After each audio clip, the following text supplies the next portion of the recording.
এত সৎ মানুষের দল এত টাকা পাইল কই? যেটা বলে সেটা বিশ্বাস করে না। 2 মাসের সরকার এখনই বলতেছে যে কোনো সময় ইচ্ছা করলে নাকি সরকারে ফেলে দিতে পারবে। যারা সবচেয়ে ভালো মানুষ হিসাবে নিজেদের দাবি করে, সৎ মানুষ হিসাবে দাবি করে, আল্লাহর শাসন প্রতিষ্ঠা করার একমাত্র দল হিসাবে যারা দাবি করে, তাদের অবস্থা দেখলে বোঝা যায় গত নির্বাচনে কোটি কোটি টাকা খরচ করছে। এত সৎ মানুষের দল এত টাকা পাইল কই? এটা আজকে প্রশ্ন। তারপরে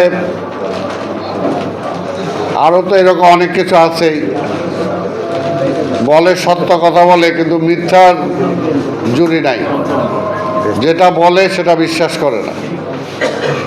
এই কারণে রাজনীতিতে আজকে এমন একটা অবস্থা চলে গেছে, দেখেন মাত্র 2 মাসের সংসদ, 2 মাসের সরকার এখনই বলতেছে যে কোনো সময় ইচ্ছা করলে নাকি সরকারে ফেলে দিতে পারবে। হাসিনা 17 বছর ছিল, এ নাকি 17 মাসও থাকতে পারবে না তারা চাইলে। এই যে একটা অবস্থা দেশের সৃষ্টি করেছে, কোনো একটা ভালো মানুষ, ভালো একটা দল সে তো অপেক্ষা করবে যে ঠিক আছে দীর্ঘ 17 বছর পরে একটা গণতান্ত্রিক ধারায় আমরা উত্তরণ ঘটাচ্ছি, এই সময় আমরা অপেক্ষা করি, দেখি তারা কি করে।